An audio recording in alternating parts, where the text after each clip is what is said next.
Ce matin, le message que je voudrais partager avec vous ce matin, avec toi ce matin, frère et soeur, a pour thème sortez des prisons spirituelles. Alléluia. Sortez des prisons spirituelles. Amen. Et on va lire la parole de Dieu. Serviteur ancien Ouzoué va nous aider. On va prendre le livre de Actes des Apôtres, le chapitre 12. On va lire les 10 premiers versets. Tu seras un co-prédicateur, donc tu vas prendre ton micro. Hein?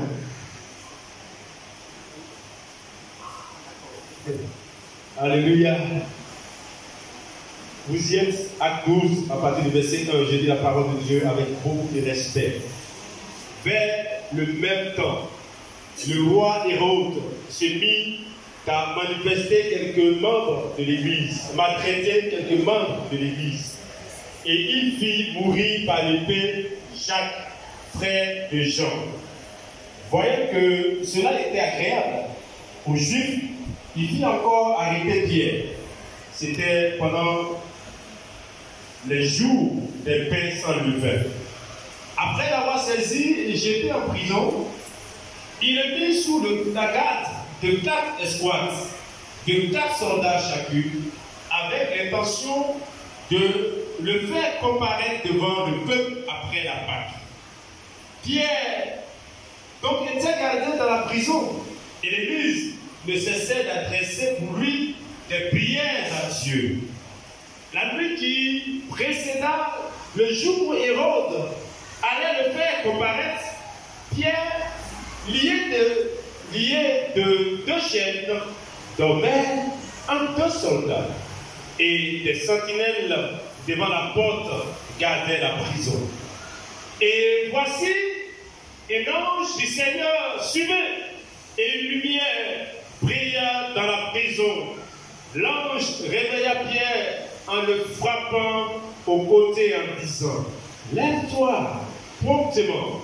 Les chaînes tombèrent de ses mains, et l'ange lui dit: mets ta ceinture et tes sandales. Et il fit ainsi. L'ange lui dit encore: enveloppe-toi de ton manteau et suis-moi. Pierre sortit et le suivit, ne sachant pas que ce qui se faisait par l'ange fut réel, et s'imaginant avoir une vision. Lorsqu'il eut passé la première garde, puis la seconde, ils arrivaient à la porte de fer qui mène à la ville et qui s'ouvrit d'elle-même devant eux. Ils sortirent et s'avancèrent dans une rue.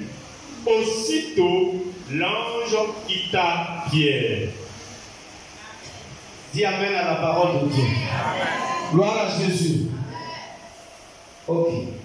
À ces minutes, tu vas reprendre le même passage, mais là, tu vas m'aider au fur et à mesure qu'on grandit. Alléluia. Ok, pour le moment, tu entends.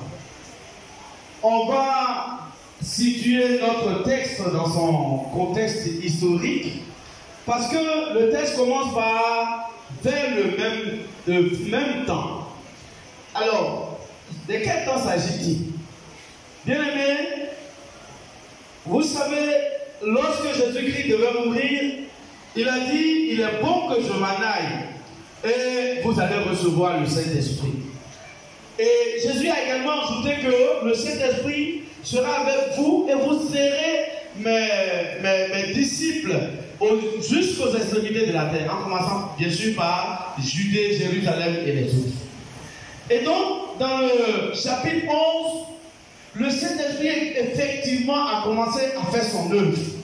Et dans des contrées, même parmi les païens, le Saint-Esprit avait commencé à se manifester. Le Saint-Esprit avait quitté la Judée et commençait à se répandre dans la Grèce. Et ça n'a pas plu à Hérode. Amen. Hérode n'était pas d'accord pour ça. Je voudrais également préciser que dans la Bible, il y a 4 Hérodes. Parce que quand on dit Hérode, on ne sait pas c'est lequel. Mais je vais situer. Il y a 4 Hérodes dans la Bible, dans le Nouveau Testament. Le premier Hérode s'appelle Hérode le Grand. C'est lui qui a vu la naissance de Jésus-Christ. Et c'est Hérode le Grand qui, à cause de la naissance de Jésus-Christ, va demander qu'on tue les enfants de Bethléem. Alléluia. Vous connaissez un peu l'histoire. Donc, à cause de lui, on a fait le massacre des gamins qui avaient 2 ans et moins. Ou si vous voulez, 0 à 2 ans.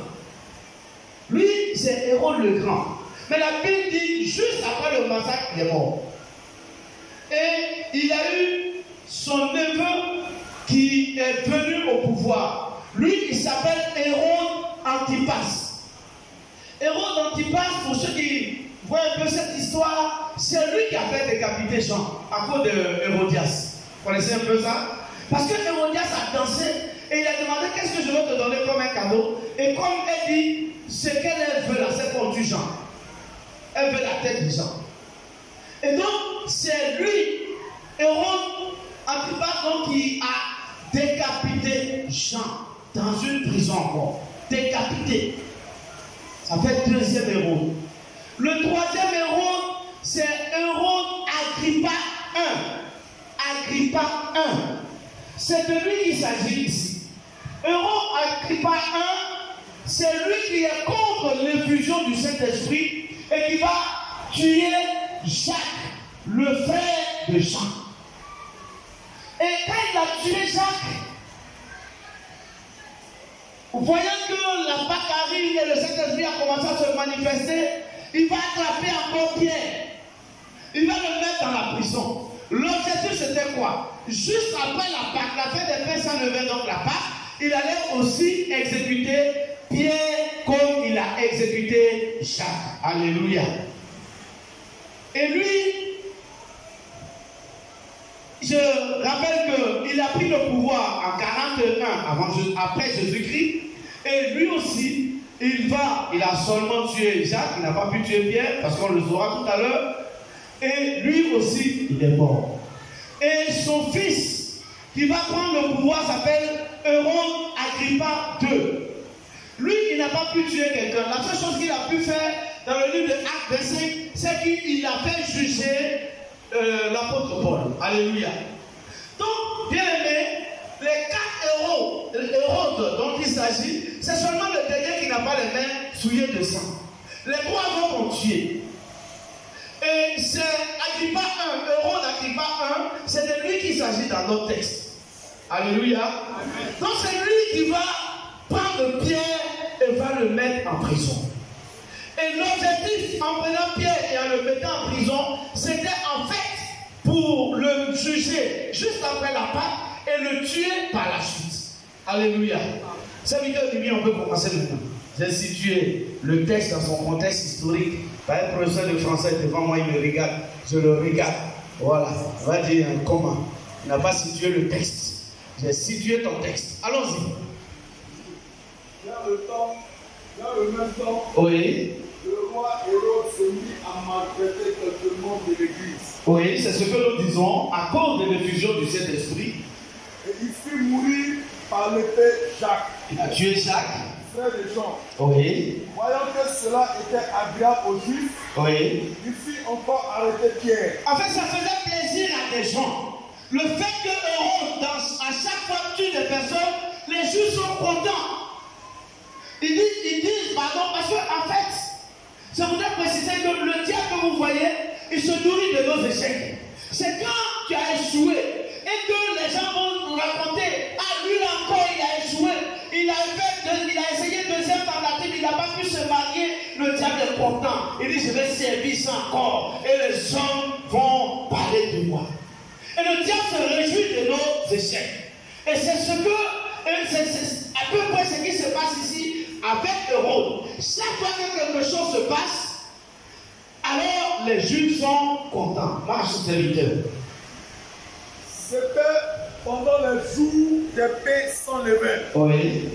Après l'avoir saisi et jeté en prison, il le mit sous la garde des 4 escouades, des 4 soldats chacune. avec l'intention de le faire comparaître devant le peuple après la Pâque. Bien aimé, voici, regardez un peu. Regardez un peu cette prison. Moi, j'ai visité des prisonniers. Il y a même parmi nous ici, des prisonniers politiques qui connaissent. Le prisonnier. Oh, pourquoi vous riez? Le prisonnier. D'accord. Le prisonnier, lorsqu'on le met dans sa cellule, on le libère. Et les gardes sont dehors. Mais regardez un peu le cas de Pierre. Il a été gardé par 4 escouades de 4 gardes chacune. Ça fait combien de gardes? 4 fois 4, ça fait 16. 16 gardes pour un seul. Diamant, 16 gardes pour un seul Pierre. Il va vivre comment? C'est ça, bien la prison spirituelle. Quand tu es dans la prison spirituelle, tu n'es jamais libre. Il y a autant de gardes que le diable envoie pour t'empêcher de t'épanouir dans la prison spirituelle. Pierre était dans la prison avec 4 fois 4 gardes. Ça fait 16 gardes. Lui seul. Marche serviteur. Pierre donc était gardé dans la prison et l'église ne cessait d'adresser pour lui des prières à Dieu. Je bénis l'église de Pierre, on va acclamer le Seigneur. Parce que chaque fois qu'il y a des situations, je vois l'église se lever pour prier. Et c'est cela, nous l'héritons de cette situation. Pierre était dans la prison. Et l'église est en train de prier pour Pierre. Oh Seigneur, fais quelque chose, que Pierre ne meure pas. Souvenez-vous, il a tué Jacques, pourquoi Pierre va mourir? Voilà un peu comment l'église était en train d'intercéder. L'église intercédait. Bien, mais j'invite l'église à intercéder. Il y a trop de situations dans cette église. Intercédons un peu. Prions un peu pour ceux qui sont dans la souffrance. Pourquoi l'église dort lorsqu'il y a des situations? Pourquoi l'église ne prie pas et content souvent de la situation qui arrive aux frères? C'est pas normal. Dis à quelqu'un, c'est pas normal. Alléluia. Continue, serviteur. La nuit qui précéda le jour où Hérode allait le faire comparaître, Oui. Pierre, lié de 2 chefs, Oui. dormait entre 2 soldats. Et des sentinelles devant la porte gardaient la prison. Alléluia. Bien, mais quelque chose ne te choque pas? Quelque chose m'a choqué quand j'ai lu ce texte. Et ça m'a permis de prendre ce texte pour te parler ce matin. Quelque chose m'a choqué. Quelque chose est choquant dans cette histoire. Pierre, dans la cellule, la dernière cellule où il se trouve, il est entre 2 gardes. Il y a un garde ici, il y a un garde là. Et puis, ses deux mains étaient liées, ses pieds étaient liés de chaîne dans l'arrière-prison. En fait, les prisonniers que moi je connais, c'est quand on veut les mettre dehors, qu'on leur porte des menottes et tout ça. Mais Pierre, dans l'arrière-prison, était au milieu de 2 gardes, mains et pieds liés. Mais ce qui m'a paru plus bizarre, ce qui m'a choqué, c'est que malgré cette situation, Pierre dormait. Pierre dormait. Alléluia. Pierre dormait. Pierre dormait. Frère, nous sommes la plupart à l'image de Pierre. Aujourd'hui, tu es chrétien, ça ne va pas dans ta vie, mais tu dors encore. Aujourd'hui, ta situation n'avance pas. Tu as des problèmes et tu dors. Pierre avait les bras liés, les pieds liés, au milieu de 2 gars, mais Pierre dormait. Église, on a des problèmes, on dort. Regarde, dans ta famille, personne n'a réussi. Personne qui a eu la chance d'aller à l'école, au lieu de prier le Seigneur, mais tu dors. Ça fait des années que un mariage, ça ne vient pas. Au lieu de prier, c'est nous de prier, tu dors. Aujourd'hui, le diable a semé la maladie sur toi. Tu ne connais même pas l'origine de cette maladie. Au lieu de chercher à prier pour que tu aies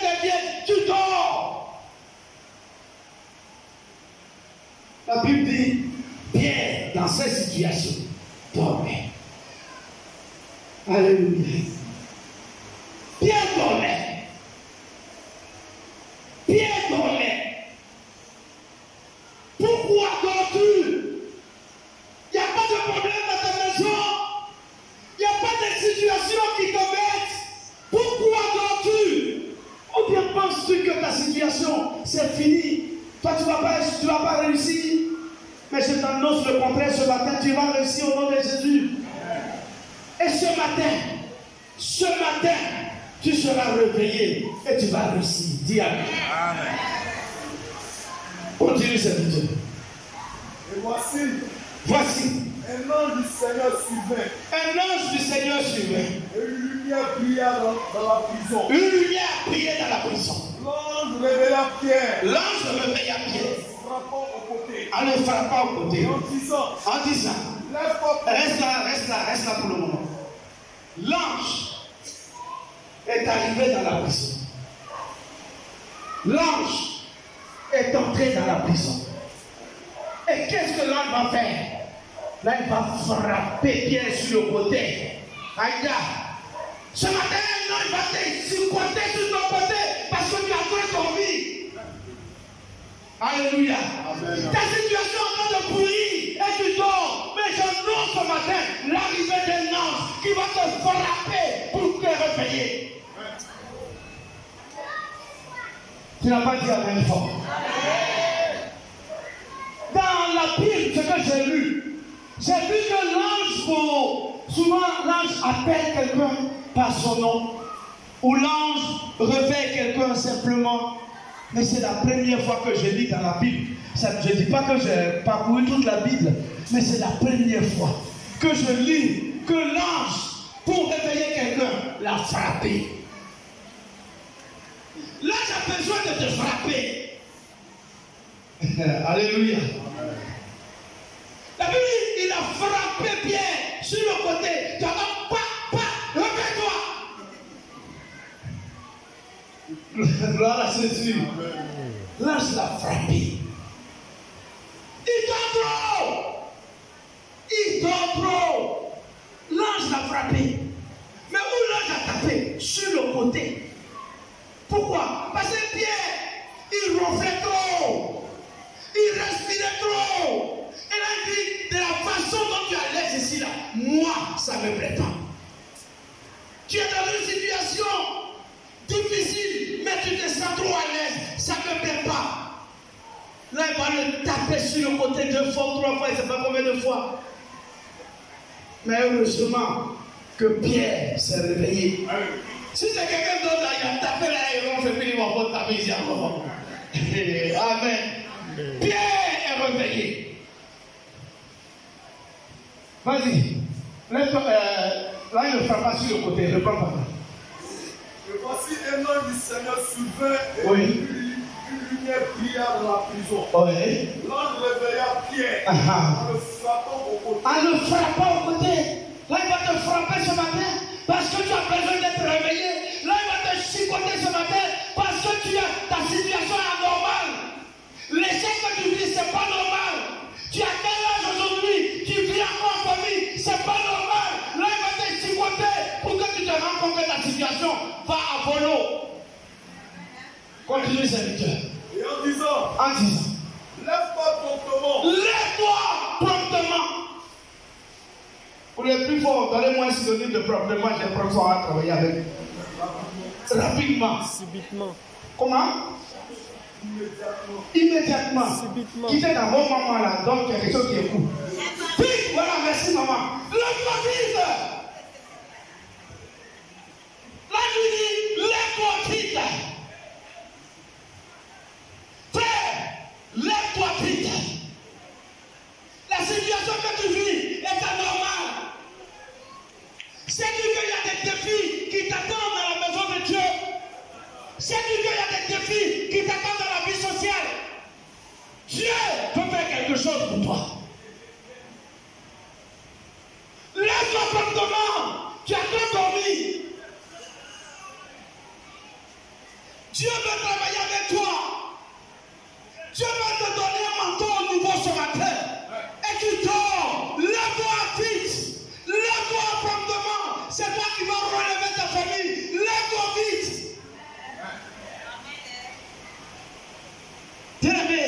Lève-toi vite ce matin.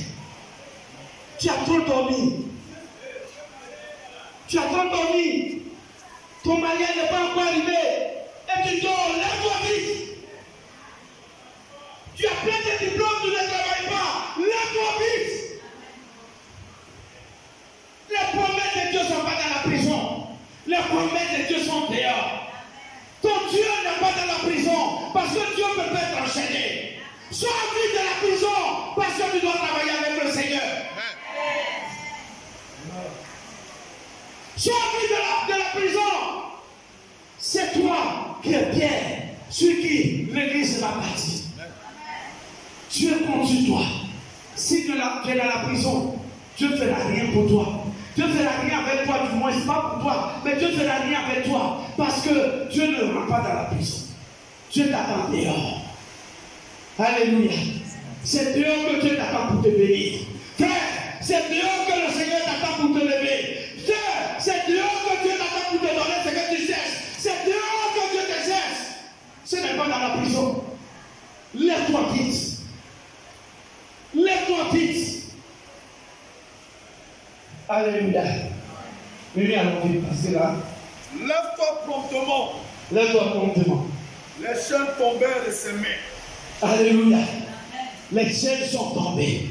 Frère, tant que tu ne te lèves pas, les chaînes ne tomberont pas. Chaque fois que tu dormiras avec les chaînes. Mais quand tu vas te lever, les chaînes tomberont. Parce que bien se lever, la Bible dit, les chaînes sont tombées.